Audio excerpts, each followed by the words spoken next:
just want to welcome everybody to another Cryptonaires AMA. Very excited to bring Red Light, some information on Red Light, the project, to you guys. For everyone watching on YouTube later on, we will include some links and all the information you need to check out their Discord, website, all that good stuff in the description of the video. Please know that everything that we talk about here is not financial advice. We're just bringing a really cool, awesome project to you guys and the information to you before the project launches, things that you should know. So let's get it started. Who wants to go first in introducing yourself and kind of what you do for the project?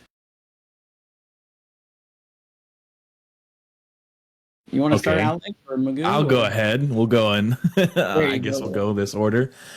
So my name's Alex, aka 8-Bit Alex. I am the CTO of this project. I am pretty much like the maths guy. What I do on a day-to-day basis is I interact with the community. I make sure our numbers are good and building. I mean, I can't say that I did it all by myself because every part of our team contributed a lot to the project, but building the tokenomics itself and really contributing on the math side to the project and of course any cybersecurity issues and stuff like that. And then we have Magoo. That was your chance to go, Magoo. What's up, Magoo? I know you had to get your alien transcriber, set to English, but yeah, hey guys. This is I'm Ryan, also known as Mr. Magoo. I am the Solidity and the web developer guy. Well, I'll say the dApp developer because I did not do the website. The website was done by our own Hoppy here.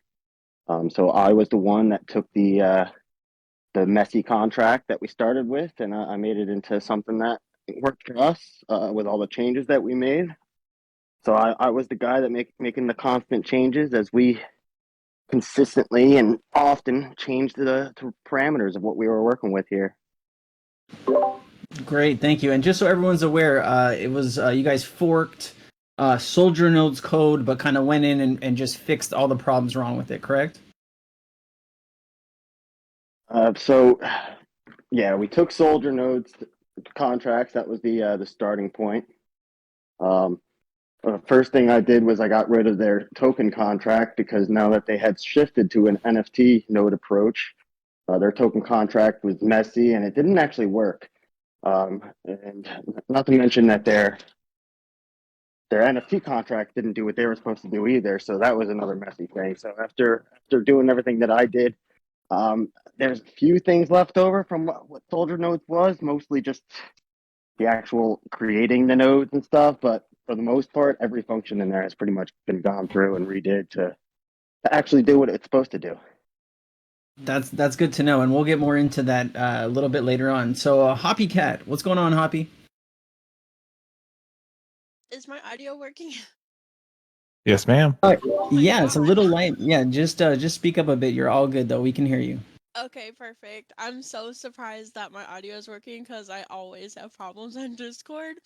Yeah, my name is Amy and I am I'm like the community manager of the group.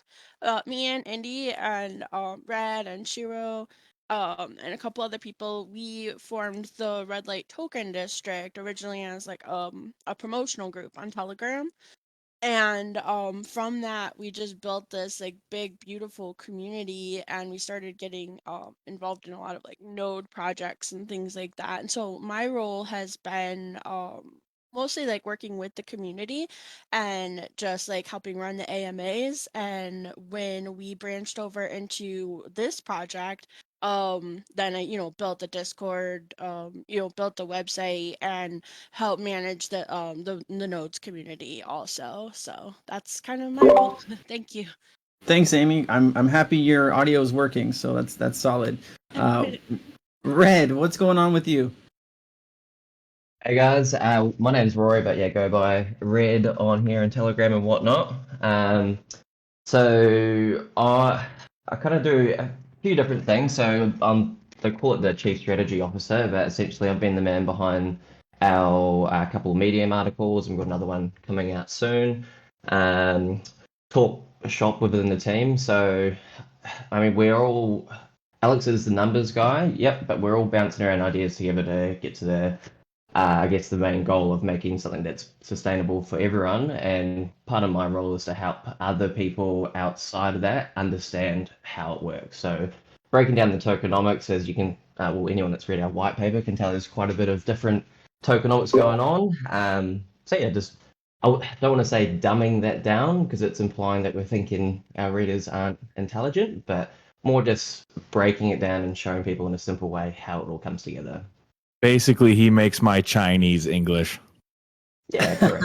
I'm like a Good. translator for 8-bit. Good thing you have him around, huh? Yeah. All right, Indiana. What you want to introduce yourself and what you do for the project?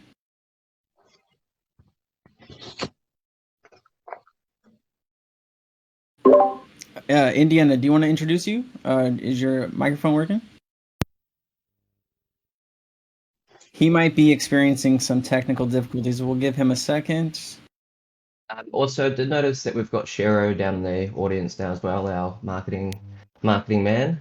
Yeah, if he wants to raise his hand, we'll bring him up too, and he can introduce himself. Maybe why Indiana's getting his microphone fixed here. No worries. Yes, sweet. It's nice to have the That's whole great. team up here, pretty much. That's great, guys. Shiro, why don't you introduce yourself while Indiana's fixing his mic? Yeah, man. No, I'm happy to introduce myself. So my name's Bailey, or go by Shero on the in the crypto community. I'm just kind of the marketing officer and the socials officer. So I handle all the marketing and the socials. It's been everyone kind of helps each other in the group. So, but yeah, that's what I do. Thank you, brother. Appreciate you introducing yourself. Indiana, did we get that thing fixed, or do we need to move on? And why you kind of fix that issue? All right, let's just we'll get it moved on while he figures that out.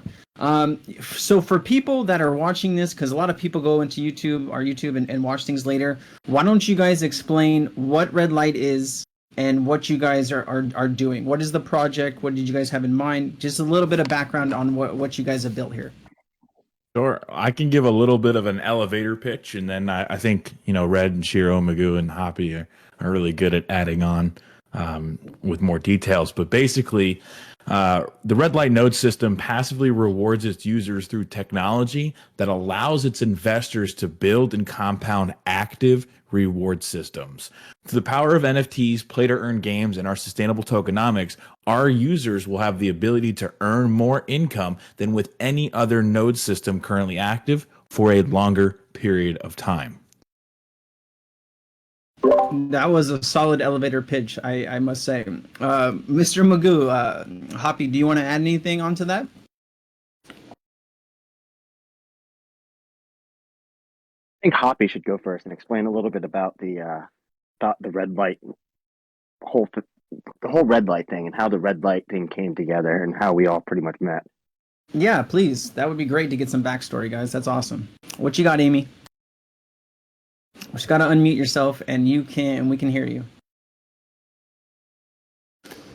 Oh, she spoke too soon without those audio issues, didn't she? Oh, there she is.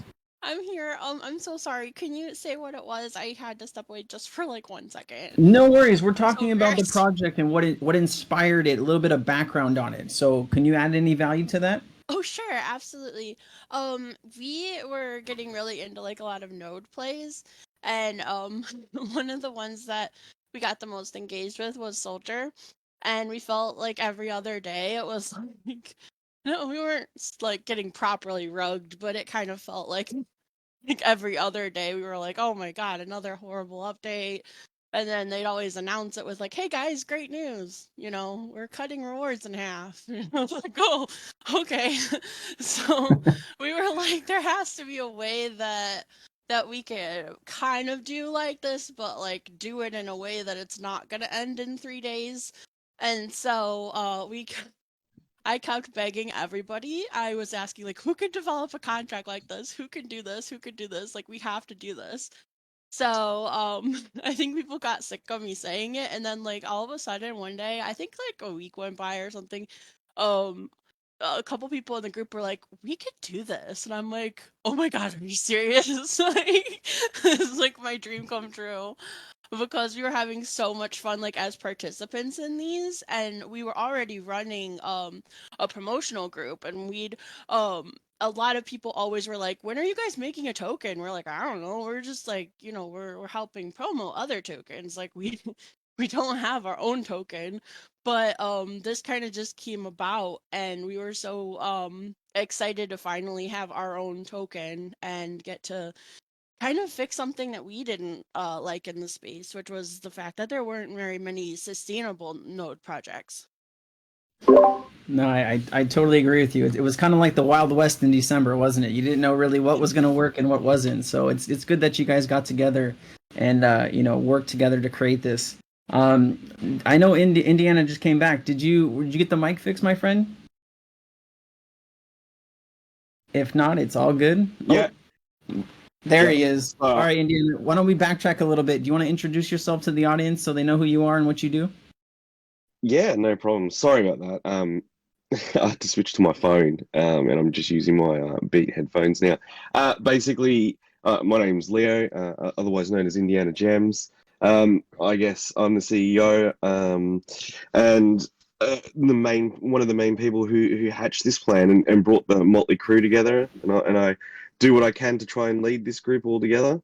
I guess I do a little bit of everything. So I can do the dev work, the contracts, obviously, like help Rory with Medium articles, a lot of the ideas where we need to hatch things, planning, obviously getting influencers involved, and general running of things. So yeah, I guess you could say I do a little bit of everything, and I help each and every one of our beautiful core team here do what they need to do. No, that's great, man. Thank you for that background, and you know, that's great that you guys put all this together. How big is the team? I mean, there's 6 of you up here now. How many other people are kind of working behind the scenes to make this project to make this project work? It's us 6, and then we have a team of mods and a team of marketers that help us shill and stuff like that. And that's pretty much it. And we had a focus group really help us in the beginning when we were writing our white paper and getting our tokenomics all set together. And they're a great group of guys that really understand crypto and were able to help us out with brainstorming on some aspects of our tokenomics. Oh, that's beautiful. And I know you guys kind of are on first name basis here. Have you guys already kind of KYC'd yourself to the public? Do you guys have, you know, your actual real life personas out there that everyone can kind of click on and see who you guys actually are? Yeah, if you go to our website, redlight.finance, and you scroll down a bit, you can see all of our pictures compared to our profile pictures on Discord and stuff like that, and a more in-depth background and bio about us. I know we didn't want to stay up here and just tell everybody here everything about us. You guys want to hear about Red Light, so but if you want to, you know, read about us and our past and how we've been involved in crypto, definitely check out our website for that. As far as official KYC goes, we are going to do a KYC with Watchtower with Joe, and after launch, we are looking at getting a KYC from a bigger company like Solid Proof, Assured, stuff like that. But they just cost a significant amount of money. No, I know usually you need to get started and get some money in the marketing, marketing wallet before you guys can do some stuff like that. But it's really nice to see a new project launching where you know who the people are. You can actually see their picture, kind of, you know, get some more information on them. That really does help people kind of not just take a jump off a cliff into a blind project. So that's really nice to see. Before we kind of get into the kind of tokenomics and how this whole thing is going to work, did you guys want to, you know, go over anything else before we kind of go down that road? Did you guys have any kind of plans to do an audit on the contract now that you guys have changed the code of Soldier and done that? Or you guys have plans for that? Yeah, we do. We do have the audit's actually going to be done by Watchtower. So not only is the audit and KYC going to be done by him, but he has that right now. We're just waiting for that to come back. In regards to just looping back a little bit, where we were talking about like KYC. Obviously, all of us are known to each other. Myself, Rory, and Shiro are actually real life friends. And everybody in our community actually know who we are. We do a lot of refaces and things like that, just as funny memes and stuff. So everybody actually knows who's part of the red light token district actually knows who we are and our faces and things like that. So pretty well known in that space. But yeah, just to touch on the KYC, that is in progress by Watchtower. That's great, man. And you think that'll be finished before you guys launch, or maybe just shortly after? No, it will be. We're making sure that it will be done before launch, because obviously trust and transparency is very big for us, as well as sustainability, and we'll definitely have that out. That will be one thing that we'll make sure that everybody can see and have a look at and review. No, that's exactly what people want to see getting into a new project. So I commend you guys on getting all that stuff done. Let's talk about the project. So people coming in, they want to know how to participate. What is what is this looking like? So we need how many tokens to build what? And I know you guys have kind of done some compounding things where you can go from a red light to a city, or can you explain how all that stuff works? All right. Get your pens and your pencils down, or download a copy of the white paper at redlight.finance tab white paper, because we're going to break this sucker down. So to get started, gents and ladies, easy peasy lemon squeezy, 20 playmates is one mansion. One mansion pays one playmate before any other taxes or bonuses. This is every 24 hours, and this also compounds. So if you don't claim one day, don't worry, on your second day you'll have two. If you want to go away for a week because you're making $1,000 a day, you want to be in the Bahamas, you don't have to worry about claiming it, because it'll be there when you get back. No worries. Now that I said 20 playmates are one mansion, this also depends on how many mansions that you have. And a mansion is a node, by the way, if we haven't already established that. Now, depending on how many mansions you have, the cost of your mansions will increase. From 10 to 20 mansions, it'll be 25 playmates. For 20 to 40 mansions, it'll be 30 playmates. And you might be like, whoa, you said 20 twice. Well, here's why. When you make the 20th mansion, it'll cost the lower end cost. When you're on 20 and you want to make 21, it'll cost a higher cost. But because people will fall in between those gaps as they're compounding, we want to make sure that it was abundantly clear in the white paper how they would fit, where they would fit. So I'm going to continue. 20 to 40 is 30 playmates. 40 to 80 is 35. 80 to 100 is 40. And 100 plus is 45. Now, a question always comes up. Why change the price of mansions? Well, that goes towards our unique sustainability model. The number one issue with all node projects is that they get way too many nodes out too quickly and have to continue to pay them. Well, an effort to slow that down is you increase the cost. And what does that do? Increasing the cost also increases the return back to the reward pool, because it's an 80-20 split. 80% of the playmates that are used to purchase a mansion go back to the reward pool to further reward out nodes. And the other 20% goes back half as liquidity, which is AVAX, and half as playmates back in the liquidity pool. This increases the price flooring and allows for more sustainability long term. Does everybody understand that so far? Because I'll go into districts with that after that. Oh, keep going. All right, Yeah, keep going. Sick. You're doing good. You're doing good. Beautiful. Now, say you want to upgrade. You're feeling a little bit cheeky. You want to make some more money. Perfect. No problem whatsoever.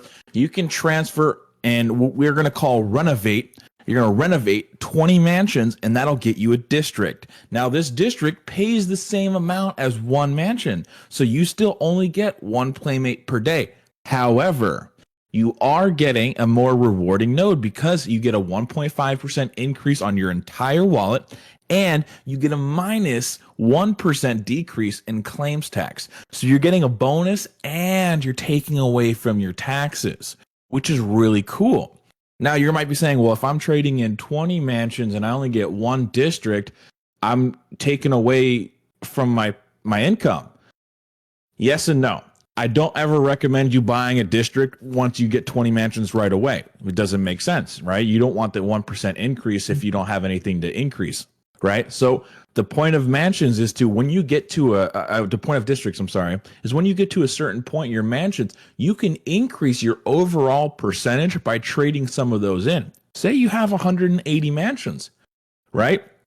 The next day you'll be able to get to up to 200. Cool. But after that, sure, you can keep making playmates and selling those or whatever, or you can make even more money by taking 20 of those mansions, buying a district, waiting a day, getting 200 back. 20 of those mansions, buying a district, and before you know it, you have about a 10% increase in your entire wallet. Your entire wallet.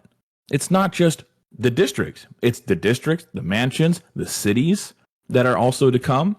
And now I can't go into too much details about cities because this is part of our sustainability goal, but you will be able to trade in your districts and renovate those for cities. Now, cities will give you a 5% increase on your entire wallet. Now, I can't go into details on how many cities are available. How many cities you can get total and how many districts it's going to take to get a city, because it really depends on where we stand after launch and where our sustainability model is looking like. No, that's great. Scott is kind of like my co-host here. I know he has got a couple questions, so why don't we let Scott ask them and we'll go from there. What do you got, Scotty? Hey, can you guys hear me all right? Yep. Hey, okay. So I'm looking at your website right now. Can you describe like what your guys' plan with the roadmap is? Sure. It's my favorite part. All right. So I knew it was. phase one of the roadmap is basically our roots, right? We started as Red Light Token District, which is a calls group, right? It's a promotional group where we're promoting and researching other crypto projects. And that slowly became into phase two, which is where we are now, which is the development of Red Light Node District, which is our token and our node systems. Now, phase three is making those node systems to be integrated with RPC endpoints through a play to earn game. How do we do that? Well, partnered with 8-Bit Crypto, we're going to be making a full-on game where it's going to be connectivity, peer-to-peer multiplayer. It's going to connect multiple different NFTs together that allow you to physically be inside that NFT. And that NFT would be like a club, right? Or it could be a mansion. It could be whatever you choose. And you'll be able to have other NFTs which you can purchase, trade, or collect and add those, any decorations, any games that you see there, couches, plants, a DJ booth, all of that stuff will be available for you to customize, play with, touch, feel, and utilize. Obviously not actually feel in real life, but in the game. And you can invite people into your platform in order to earn extra income. You could host a party. You can charge a cover charge. You could host a business meeting if you would like. So the possibilities are endless. It's kind of like The Sims on crack on the blockchain. And that's what our goal is for that. And where do RPC endpoints really come in? Well, the data validation has to come from somewhere. How does that happen? Well, two nodes have to communicate with each other and submit information to the ledger. The more nodes that are on the blockchain will allow the communication to be more seamless. So obviously, all of the nodes that are being created now during our phase two will be transferable and utilized in phase three because they're NFTs, right? So it's super easy integration and it's going to be lossless integration. And then, of course, we have phase four, and I think Indiana wants to talk about phase four because this is he loves phase four so much, just based off of the people who we talked about and when we were talking about pre-sale and what made us really decide to go with the phase four. Indy? Yeah, thanks for that, Alex. So phase four is a launch pad. So you might think, why a launch pad? Now, if you look at BSC, for example, or even Ethereum, they've got countless launch pads. While if you look at AVAX itself, there's only about 3. You look at Phantom, they've got about 5. You look at Kronos don't even have one yet. Now, where our whole intention, our whole plan is to basically bring those chains, have a multi-chain launch pad for projects that want to start. So, for example, our pre-sale, we're going to be launching on our website through our D app.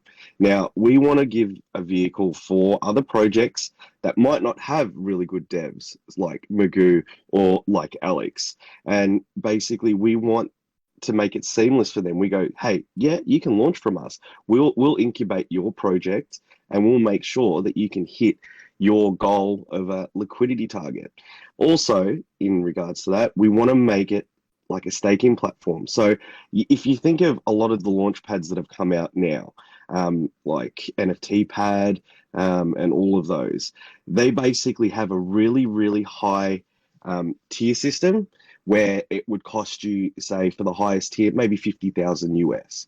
We want to make it a lot lower so it can be the lower range of investors can still get involved in quality projects. And we want to be able to be that incubating system where you might only have to put in $1,000, but you could get a grander allocation. Now, also in regards to that, we want to be able to have a staking system on there where we can integrate with these projects and we can reward people with staking pools and everything of the like. Wow, that's awesome.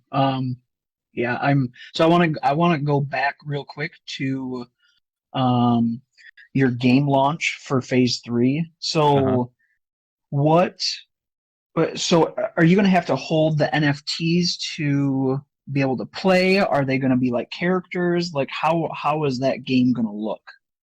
So, in regards to what requirements you're going to need in order to play it, we haven't necessarily gone over it. We have an idea of what the game is going to be about, and we started with the construction of the framework and all that stuff. But as far as letting people play it, I'm more of a type of person where, like, if it's a game, let people enjoy it, let people play it. Now, as the play to earn aspect from it, there's definitely going to be some requirements that you're going to need. But every single thing inside that game, every single piece of decoration, a non-player character, a game like an arcade machine will be physical. I shouldn't say physical.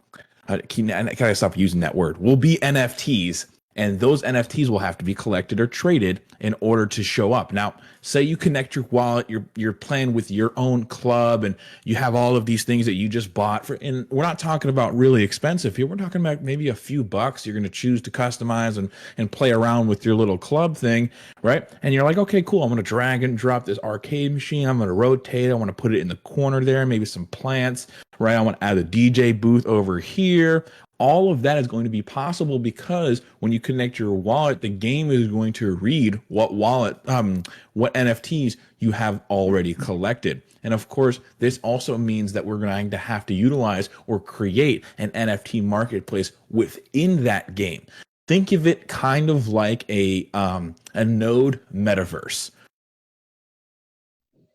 Gotcha. That's awesome. Yeah, I kind of have a soft spot for arcades, so I'm personally kind of excited. What's your favorite game?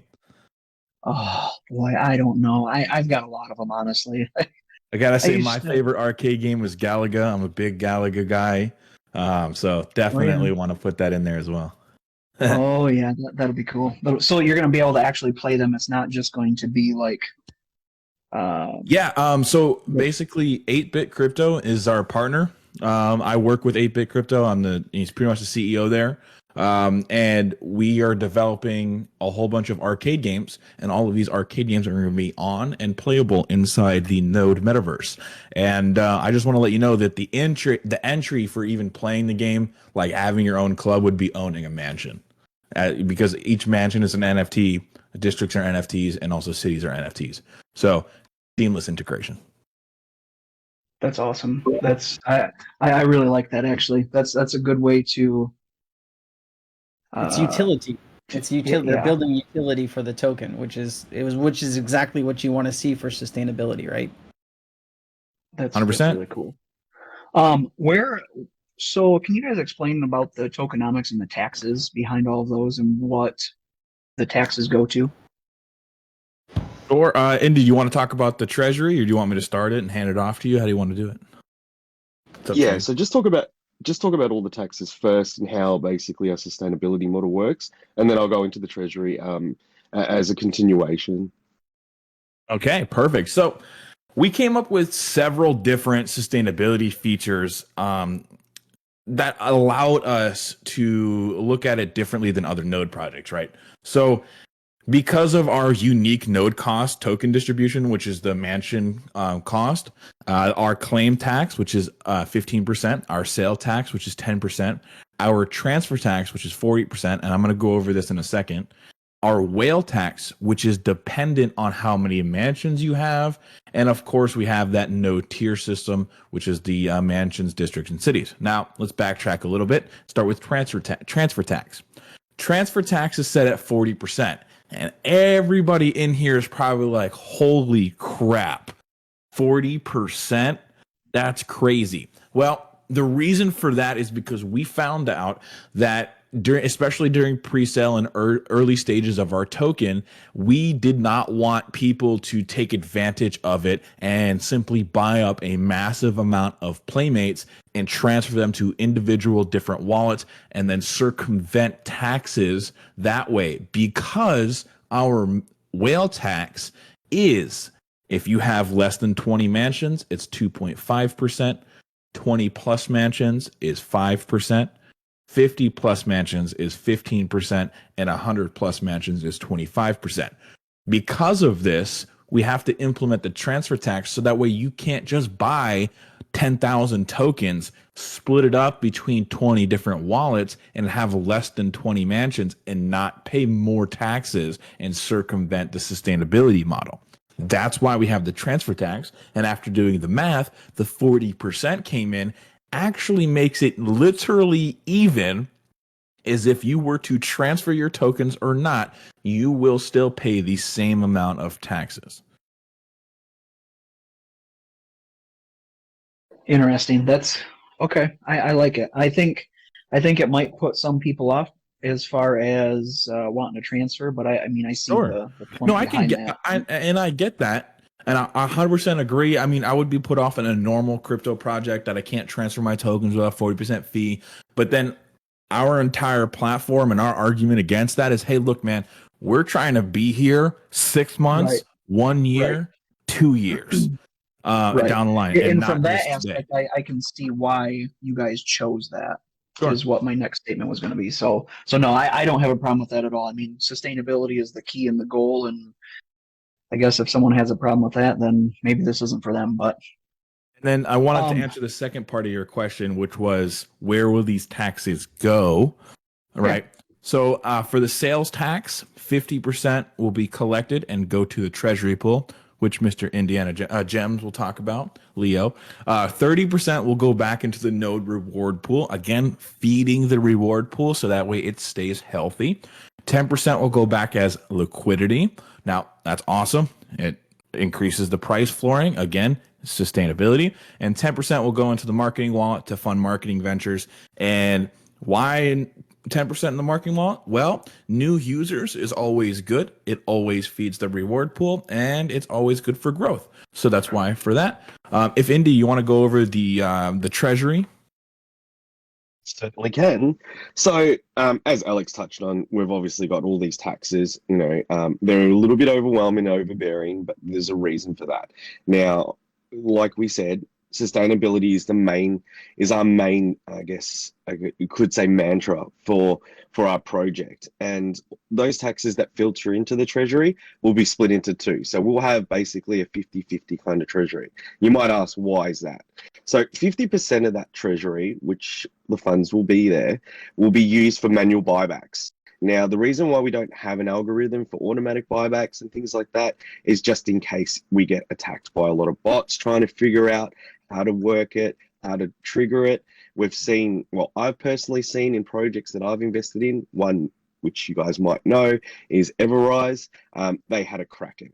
Now that Kraken basically was their whale wallet, which did automatic buybacks, and it was working fine until that they got bot attacked. And what happened was it basically drained that wallet to 95%. Now they changed it to manual buybacks, and when they changed it to manual buybacks, the system worked a lot better. Now you might ask when those buybacks would be triggered.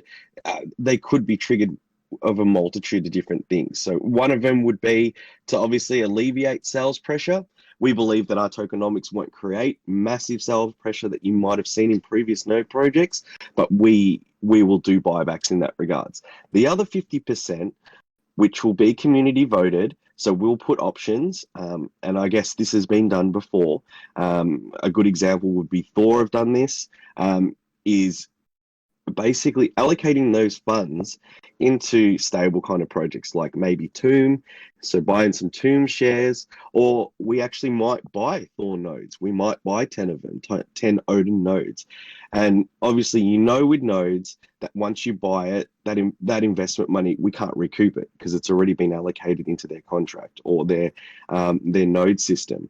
Now, what will actually happen is all those projects and those proceeds and profits will go back into our treasury, and we're looking at making a vault, and that vault will be basically where all of our investors who own Playmates can actually stake those and get a percentage and another payment of passive income. And that's how we're looking at actually, subsidizing as well as stroking, our profits back to our investors. No, guys, that's solid. For people that don't know what you guys are launching on, what chain are we going to be launching the project on? So we're launching on the Avax chain. Okay. The reason for that is obviously low cost, really high and fast transfer block rates, and all around we're very very based in Avax itself. I'm a very heavy investor in Avax, and so is the rest of the team. So from a technology standpoint, Magoo's really good with Avax, so is Alex. So that's why we chose Avax itself. Totally makes sense, and it's cheap to use. The reason I wanted to identify AVAX is so your Launchpad. I want to get back into this. So projects you're wanting projects to come to you guys. Are you guys going to build like a subnet to launch projects on your own subnet, or how is that going to work as far as launching new projects from your Launchpad? Well, it's funny that you mentioned that. So obviously Launchpads, there'll be pre-sales, so something like what DXL do, where they basically host it and they get allocations from the pre-sale. So people basically buy on their platform and then they'll launch it, and then they'll push it across to, like, it might be Trader Joe, or it could be Spooky Swap on Phantom, or it could be Krona or Crowfi on the Kronos chain. Now, we do actually have a phase 5 that we've actually never mentioned, and this is really Alex's baby. This is really in the infancy, but I might as well, I guess, drop the sneak peek now, since you've kind of touched on a little bit. We are looking at actually making our own blockchain, so a red light blockchain, and that would be an integral part and go hand in hand with our actual Launchpad itself as well. So really quickly, are people going to be staking the Playmate token on the Launchpad to be able to buy into these projects, providing liquidity, or how is that actually going to work? I'm just trying to get the utility around the Playmates token. Yeah, so they would have to basically stake our Playmate token to actually have, like, for example, a guaranteed tier allocation like other Launchpads. So for example, you might stake 5,000, and that would get you, for example, we haven't come up with the tier names yet, but like, I'll just give you an example, like bronze tier, and that bronze tier would give you maybe an allocation of maybe 500 of whatever that token we're launching will be. So they're going to have a guaranteed allocation. So they're not going to have to fight for a pre-sale, or they'll have to fight for the token on launch and try and have like a gas fee war, as well as trying to manage slippage. They will get an guaranteed allocation in the token that we are hosting on our Launchpad. No, that's great, guys. You really kind of, between the mansions, the NFTs, and that compounding type into bigger things, the game, the Launchpad, there's definitely all kinds of utility here, which is really beautiful. You guys really thought this out very well. Wait till you hear about mini nodes. Well, you brought it up. Let's talk about it. What are mini nodes? What are we going to do with that? So mini nodes are amazing because, and this is mini nodes is not the 100% name for it. We haven't named it yet, but sustainability can only last so long. Nothing is eternal, not even strong block. How many times have they had to half the rewards, right? So how do we maintain the utmost sustainability of one project? You create Mini nodes. Mini nodes are there to solely allow the sustainability of the primary project. Okay? Hear me out here. Now, what's the biggest problem with strong block? It's hella expensive to get into. Now, I definitely want red light to get up to $537, whatever strong block was yesterday, right? That would be absolutely amazing. I would lose my mind. $530 a token is awesome. How do we do that? But how do we get new people? Mini nodes. Mini nodes will allow you to have a smaller type of investment and work your way up to the main project investment while also feeding into the sustainability of that project. And this can be done with literally every single node project that has ever existed, period. But people don't realize it. Now, hear me out again. It would work even better with phase 5, which is our blockchain, right? Our blockchain will allow the seamless integration of mini nodes for any project that's launched on it. And I'm not going to go into too many details because I don't want to bore anybody because it's a lot of technicals, but it's really awesome. Now, because I constantly do the math, that's just my thing. And I have a monitor and everything ready for red light. When it gets to a certain point of this, when it gets to a certain point of the sustainability model where it's at its peak, that's when many nodes will drop, because we don't want that peak to turn into a trough and then die. Okay, because that's what usually happens in nodes. Look at soldier nodes. Look at there's a whole bunch. I don't even want to name anymore. Just look at soldier nodes. It's the perfect example. They had their peak and then they died. Super simple. We don't want that. So at our peak, mini nodes will come out and they feed. They literally just feed through the taxes and through the sustainability. It'll have buybacks of playmates and add those playmates to the reward pool contract for RND, which is basically how it works. So really quickly, mini nodes. So let's just help me out here. So for example, if you guys have Thor nodes, just to list one, people will be able to put in Playmates tokens to buy a portion of a Thor node and get rewards on that. Am I understanding that correct, or do I need to be corrected? So it's a little bit different. Go ahead, Indy. Go ahead. Please. No, I was just gonna say that would be that'd be encapsulated in the treasury. So you could think of if they stake it, they would get a share of a Thor node.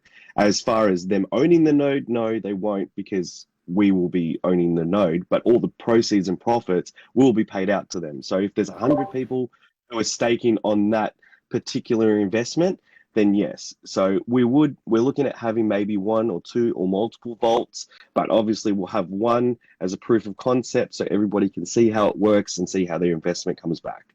But mini nodes work. It's kind of hard to explain. I'm a visual guy. Sorry. So imagine that it's a brand new project. Ignore R&D. Okay. That project's sole purpose is to make sure R&D does not die. You get that point? Absolutely. Those nodes feed into the other nodes. They're mini nodes. Your payout won't be the same, obviously, but the price is a lot different. We're not talking about, because we're talking about a point where every single token's $200, $300. So now you're thinking of, you have to get 20 of those. That's that's like $6,000 if it's $300 just to get one node, right? Well, the mini nodes is to account for that. It's to get every single person the opportunity to earn passive income. And on top of that, I myself, from launch, a couple days after launch, because I don't want to do it on launch, I will be starting a series called the Minnow Wallet. And it's the opposite of a whale wallet. And this Minnow Wallet will literally be a step-by-step instruction on how you can go from $100 investment to $100 a day in passive income. Damn, you guys really do have a lot of this stuff figured out, which is pretty awesome. Walk us through, when are you guys launching, and what is the total token supply? Is it 10 million? I think I read somewhere. So the total token supply is 2 million, and we're 2 million. And we plan on launching on the 29th. Very low token supply. That's good for people that are getting into it, and as far as price goes, you don't have to a billion tokens, which $1 billion to reach $1. So that's really good. Do you think it's enough tokens to really sustain all of the stuff that you guys are building? Yes. Over half. 1 million, half of the total supply is already going to be inside the reward pool, all ready to start. Okay. Then you have, I believe the number was 300,000. I'm sorry, there's a lot of numbers I have to remember. So 300. Yeah. 300,000 for the pre-sale. Yeah, 300,000 is for the pre-sale. 200,000 is allocated to the developers for the developer wallet, and then the rest is going to be added as liquidity. Awesome, man. That's fantastic. Can I ask you this before we open up to the audience and see if they have any questions? Is there anything that we have not gone over that you guys would like to talk about that we need to know about? Yeah, actually, just touching on the developer wallet as well as our liquidity. Alex mentioned that there's going to be a portion which is going to be allocated to the dev team. 50% of that is going to actually be locked on launch. We're going to be locking that for 1 year. And our liquidity is going to be locked for 6 months. You might ask why we're locking it only for 6 months. Obviously, that's to be able to be reactive to any kind of changes that we need to do, for example, or any kind of mishaps that might happen. We're not saying that it will, but it's just to be in a reactive kind of environment where we can actually maneuver and not be locked in. So you might ask why. You think about what Soldier did. I think they locked it for what, 86 years? 82 years, yeah, 82 years. 82 years. And basically they shot themselves in the foot. See, yes, that's a good for marketing. People are like, wow, geez, these guys are going to lock it for 82 years. These guys are really going to be around. But what ended up happening was that they had to go to a V2 contract, a V3 contract, and they had to keep moving. And basically that liquidity couldn't be used to relaunch certain aspects that they actually needed. Now, if we get to this 6 months, it won't be the 6 months. We'll probably look at it at maybe 4 to 5 months, and we don't need it. We're happy to lock it again for another 6 months. It's literally, we're only shortening the period for the locking just to make sure that if we do need it, that liquidity to launch, for example, the Launchpad or something like that, we have the ability to do that. When do you see this Launchpad coming out? Is it something that's happening in 2022, or is this a 2023 question? Well, it could happen in 2022.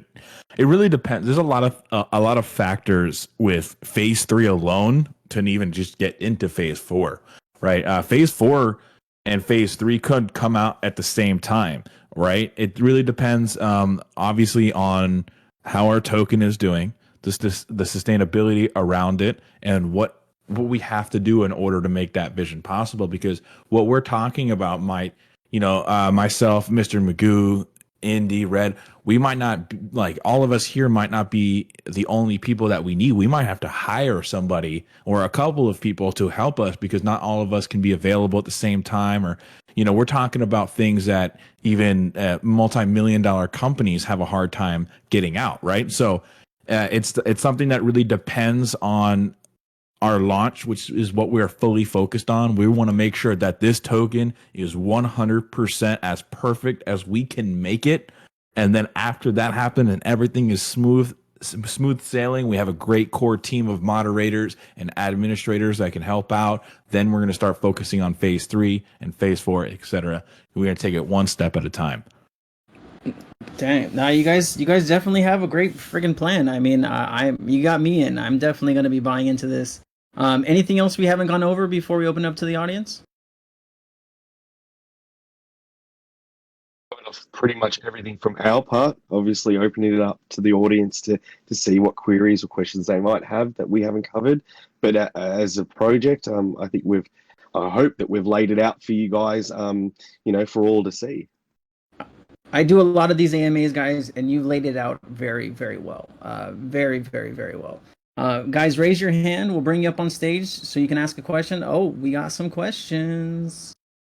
I love to see they're from my community too. That's good. Johan, just accept the invite. You come on up. Who we got first? Check. Can you hear me? Hi, what's up? No, that was you. The film perspective. What you got? Can you hear me?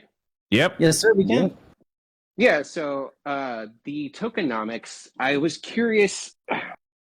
I'm assuming you sat and like dug through to figure out the sustainability. How did you come about the tokenomics? Because from a layman's standpoint, they seem very convoluted. You ready? I am A ready. lot of trial and error. So you ran like simulations to figure out if it would work. Essentially, is that what? A lot. So basically, we started with an idea, right? We're like, okay, the entire goal, the first question was, how did this? I'm just gonna say, how did Soldier fail? We looked at the math. They had way too many nodes. They released at a really low price, which allowed the creation of nodes. The price per node was really cheap, and they didn't. Their tokenomics behind where the cost of the NFT, the nodes go, like for our case is 20. They're 10. Like 2 of it went to the developers. The developer was getting like a free node every single time someone made one, which is crazy, right? So we looked at that and we said, okay, what can we change? And basically, the first thing that we ever came up with was the expansive pricing of mansions. And that hasn't changed at all. We're like, this is great. This is perfect. Then we're like, okay, cool. Now, the NFT cost distribution has to change. It has to feed the reward pool. It cannot go to the developers. It cannot go to the marketing wallet. It cannot go anywhere else. Liquidity is fine because that raises the price flooring, but the majority of it has to go back into the reward pool so that it can further fund the nodes, right? That was 2. Number 3 was, okay, after that, how can we ensure that people, after they're done compounding, will still be able to get rewards back, or get tokens back into the reward pool instead of just all of it going into the liquidity, into like Trader Joe's liquidity supply, right? How do we do that? Well, we have a sales tax. We came up with a sales tax. We're like, okay, cool, sales tax. Then we ran the numbers on that. We're like, this is not enough. It needs to be more. How can we make it more? Claim tax. Claim tax was added. We ran the numbers again. Wasn't enough. How can we make it more? What is really going to kill us? It's the whales, right? That's every single project. What kills you is the whales. What do? Whale tax. This is literally in order and how we established it, by the way. And then after the whale tax was established and we thought we were done, we were like, this white paper is great. It looks good. We ran the numbers. Man, someone was like, oh, you can just do this. And I was like, damn, we didn't think about that. It's a great thing we had this focus group. It's a great thing we had people looking into the white paper because that's when the 40% transfer tax came in. So step by step, evaluating the problem and attacking it with a step-by-step solution. Very few projects bring in a focus group like that. So well said. The film, did you have any more questions, my friend, or are you good? Did that answer your question? No, that was great. That was, as we've said several times, this AMA. So you've thought far more about this project than a lot of others when they just jump into it and figure out how to swim. Exactly. When Sensei gets excited about a project, there's usually a reason for it, and so these guys have really laid it out why I'm bullish on this project. So. Yeah, so All just right. to quickly touch on, I guess, that point, you talk about the think tank. So we actually opened up a kind of game theory room because I don't know if you guys can see it that way. But if you look at our project as a whole, you can say, yes, we are a node project, but we are a different kind of node project where we're giving you all the tools for what we call our vehicle, our investment vehicle. But how you play or how you manage your investment is totally up to you. See, not one person might be the same as another. See, everybody has different price points that they can enter, how much they can spend, and that will dictate how much they can invest. See, we're not just, hey, you've got to aim for the top node. It's literally, because of the upgrade structure that we have, it's played totally different. So you might be like, okay, do I upgrade to all districts? straight off the bat? Or do I keep some mansions and upgrade one district at a time? Or do I prepare for the future and just stack playmates and wait for the cities to drop? So that's where our think tank really came along. We actually, in our game theory room, and like Alex said, there was a lot of theories in regards to how people were going to play the game. And that actually worked for us as a think tank. So we basically gave everything out to our community, and we let them run with it. And they came up with brilliant theories. And one of the theories, what was derived from that, was an issue. And then we addressed that, and we were like, wow, this guy's really, really on the ball. So it just shows that our community engagement's really high, and that's what we want. We don't want to be a project where you will be, oh, okay, I'll just go in and I'll go to red light node and I'll go claim my playmates and I'll sell them today. We want you to have to manage your investment, something you can baby, you can grow, as well as, you know, the growth of our project. Well said, man. Well said. Johan, what you got, Johan? Hey guys, I'm definitely super bullish about this project. The one question I had is, for one thing I liked about Strong is all their financial analytics that you can look at. Do you plan on incorporating like something like that, like really detailed, financial analytics into like the data? I'm going to have to ask you to repeat it because you're kind of cutting in and out a little bit. Sorry, I'll slow down. Can you hear me now? Is it better? Yeah, it's a little bit better. So one thing I like about Strong is their financial analytics that you can see. I was wondering if you guys have any plans to incorporate some really detailed financial analytics into like the dashboard or into the DX. Yeah. The DApp actually has a really good segment of financial analytics. And also, it's actually really funny that you mentioned that. Like 30 minutes before this AMA, we had one of our mods send this really, really, really in-depth Google sheet that like is really good. And we're probably going to utilize this in a more official manner and probably post this on the website and stuff like that. But all financial analytics, price, 24-hour volume, pretty much all of that will be available. Actually, I can tell you everything that's on it. I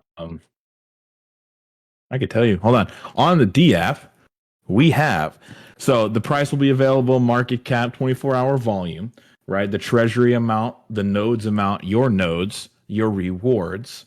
You can also see all of your mansions, districts, cities, and you'll be able to trade your playmates as well. That'll be available on the DApp. If you want more in-depth, like future, like what if scenarios and what would it be if this and what would it be if that, that would be where our Google sheet that our mod made would come in.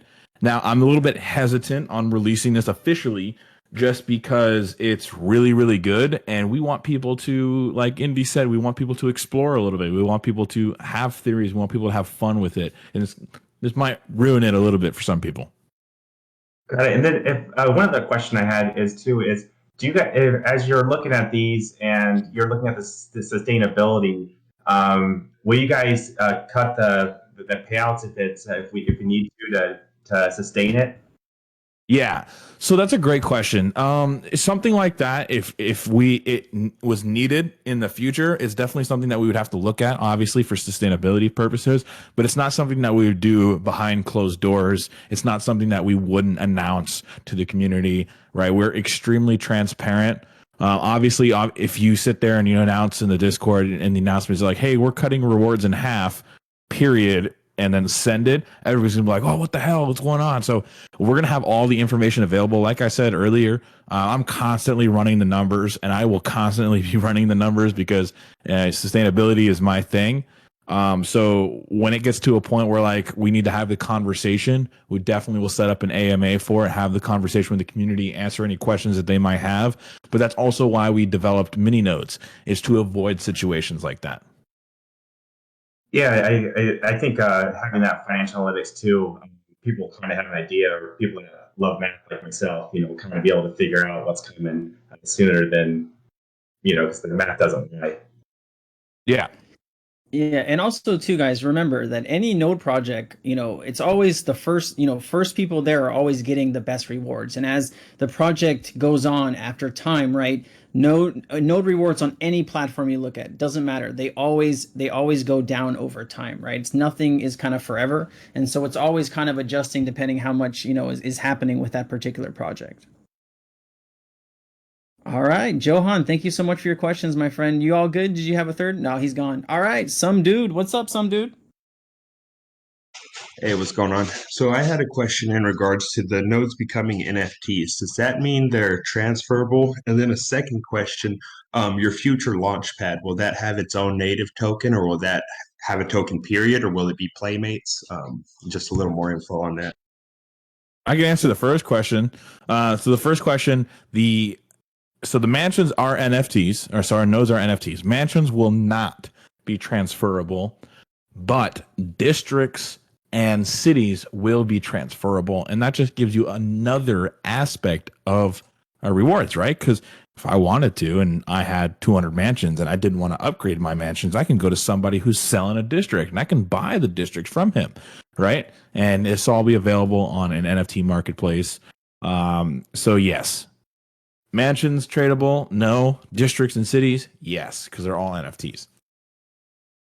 Awesome, thank you. And then for the second question, Indy, if you want to talk about that one, if not, I can. Maybe give him the question one more time. That way it's fresh in his head so he can answer you. Yeah, in regards to the future Launchpad, if it will have a token, if Playmates will be its native token, or if it will have its own native token. Indy might be busy. Alex, you want to take it? Sure, no problem. So I think the plan around the Launchpad is to maintain the token that we're launching, this month. However, again, things might arise where we need to create another token. It's something that's a little bit too far out in the future for me to give you a direct answer. So I don't want to lead anybody the wrong way, of course. But I know for a fact the plan is to have this token be our main token up until, of course, the blockchain is created, because then it'll be upgraded from a token to a coin. So, right on. Thank you. Of course. All right, dude. Thank you so much. One of our team actually had a question. Cass, what you got for the team here? Hey, what's up, guys? I just had a pretty simple question. How and why the red light district theme? I'm pretty curious about that. He lives in Amsterdam, so where did you guys come up with the red light? Oh, good. Yeah. I can't even answer that one because I wasn't around for Red. Red, are you there? Yeah, I can probably answer this one. So it came about, and this is going to sound a bit silly, but we wanted to appeal to degenerates basically out in the crypto world. And we wanted something we wanted a name that would be appealing to them to start our promotional group, which was the Red Light Token District. So it actually honestly didn't even take long to get to that point as well. I think there's about 3 or 4 different names thrown around. Someone said this, can't remember exactly who it was before we'd even launched it. We were like Red Light Token District. Okay, perfect. Let's run with that. We got some artwork and stuff put together, all looked great, and then we just launched based on that. Not to say anyone in the Red Light District is a degenerate. We just wanted to have something that was a bit fun and appeal to the masses, basically. Hell yeah. Well, I like it. It's a pretty cool theme. Yeah, so I appreciate it. Yeah. Cass, did you have another question, my friend, or are you good? I was just wondering about when do you guys have any estimate on the launch of the nodes? Our estimated launch date is the 29th. This month? Ooh. Coming up, brother. Of January in 7 days. Wow. 7 days. Looking forward to it. Hopefully. I mean, there's a couple of things. Obviously, we're waiting for the audit, KYC to come back and stuff like that, but we're on track for the 29th for sure. That's awesome. All right, thank you. Those were my questions. Thanks, Cass. Audience, I'll give it one more time. Does anyone else have a question for the team? Oh, yes. Look at that. You just ask and then they show up. You got to love that. All right, I invited you both up. There we go. Who we got first? Cat, what you got, Cat? Hey, I'll preface this with I'm not a big tokenomics person, but with the claim tax being sold into Playmates and AVAX for liquidity, does that have any effect on your price? Because over at Thor, when their contract had a portion that was sold into AVAX, it created a lot of downward price pressure. So I was wondering how that might. So that means that they didn't implement the function properly. The way a swap and liquefy function works is that it will sell. Say it has a number, right? Let's just say that number is 10, right? So say the number is 10 playmates. When it hits 10 playmates, it'll sell. 10 playmates, 5 of them get sold, right, back into AVAX. The other 5 gets paired with that amount of AVAX and added to the liquidity pool. That should have 0 price effectiveness, and in actuality, it would eventually raise the price flooring because there's more liquidity available and there's more playmates paired to that liquidity. Gotcha. Thanks so much for that clarification. Sure. Thanks, Cat. That was a solid question. I appreciate you coming up.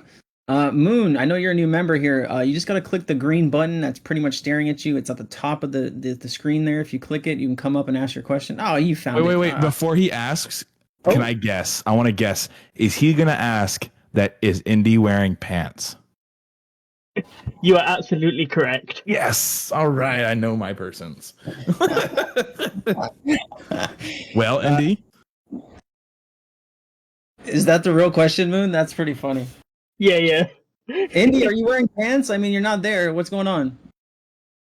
Maybe he's looking for his pants. His beats might have died. Yeah. Well, we hope he's wearing pants, but it's all good if he's not. No one's on video. So, Moon, did you have any other questions besides if the man's wearing pants? No, not really. All right, Moon. I appreciate you coming up and asking that question. You have a good day, my friend. Guys, no more questions. Is there anything that we didn't go over that that we need to know about? You guys did an excellent job presenting the project, so I think you guys covered a lot of it. But last chance if we missed anything.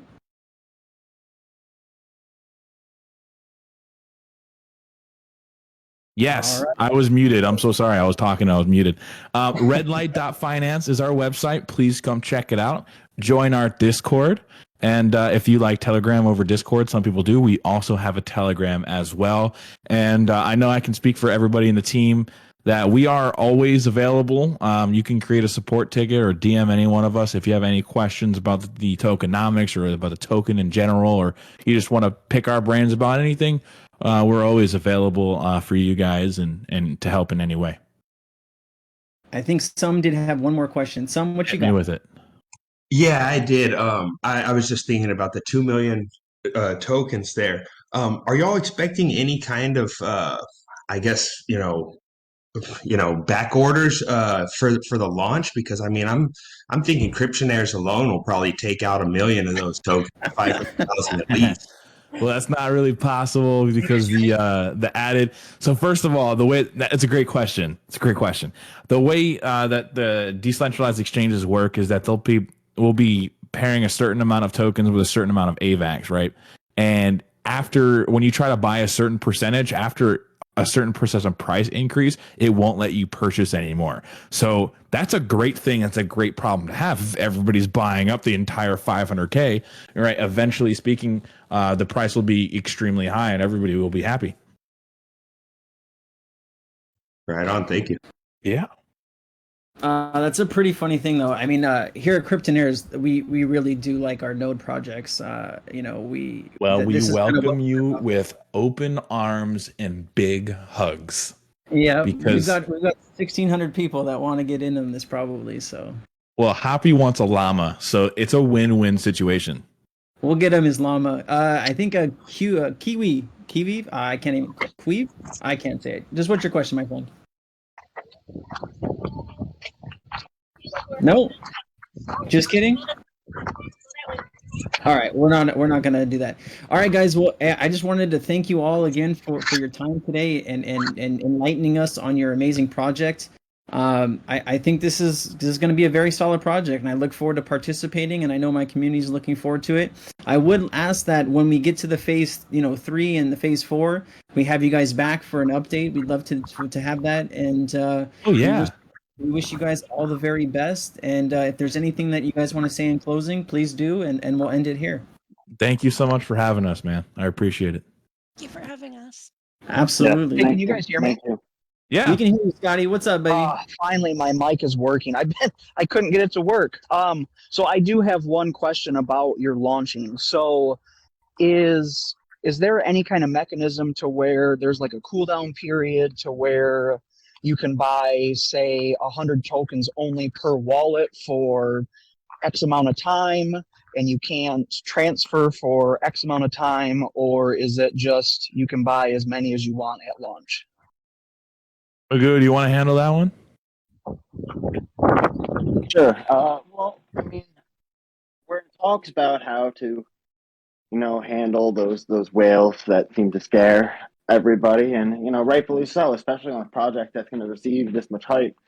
You can expect there to be some nefarious people there at the start, and so where we landed right now was we were thinking about adding where for the first few blocks or so there will be a max transaction, and as for a cooldown period, I don't think we really discussed that. Pretty much we were just going to do the max transaction, which should deter a lot of them. This is going to be handled by an external contract, so not even the bots are going to know what the parameters are. It's preset. It's not going to be something where I have to send a function to end it, because if I do that, then the bots are just going to be waiting for that function to start, and then they're gonna front run that, and it's going to be pointless. So we do have some mechanisms. Okay. That was all. I couldn't get my mic to work for a little while, so I was trying to ask and had to keep coming in and going, and so that was all. Yeah. Thank you, Scott. All right, guys. Anything else you'd like to say before we go? I know Indiana came back on, so you got anything, Indy? No, I was just going to say I totally appreciate you having, myself and the whole team here to present to you guys, and I hope you guys are as hyped as we are. To answer Moon's question, and you might wonder why he always asks that question. It's a common conception that when I get really excited or I'm really hyped about something or I'm making a lot of money, I tend to not wear pants. It started off as a joke, but it actually is true. I'm not wearing pants right now because it's 10 o'clock in the morning, and literally I'm still in my boxer shorts. Hey, it's weird and it makes sense. Whatever floats your boat. It's good to know, guys. And you know what? Like our community here, Cryptonaires, we do support a lot of new projects that launch, and we're thankful that we came across yours, and you guys were able to come on and tell us all about it before it launched. So everyone has a good opportunity here to participate, before launch and at launch. So thank you kindly for all of your time. And if you need anything, please reach out to us. We'd be happy to help connect you with Thor or Power, any of these other node projects out here. We know all the developers for all of those. So if you guys ever want to work with another project, please reach out. I'll connect you. Yeah, definitely. It'd definitely be something in the pipeline, especially with Treasury and things like that. So that much appreciated for that offer. We'll definitely be taking you up on that. All right, guys. Well, thank you so much for your time once again. And thank you all for listening to another Cryptonaires AMA. Have a wonderful day, and hope you're all making some money out there. Take care, guys. Awesome. Thank you. Appreciate it, guys. Thank you. Thank you.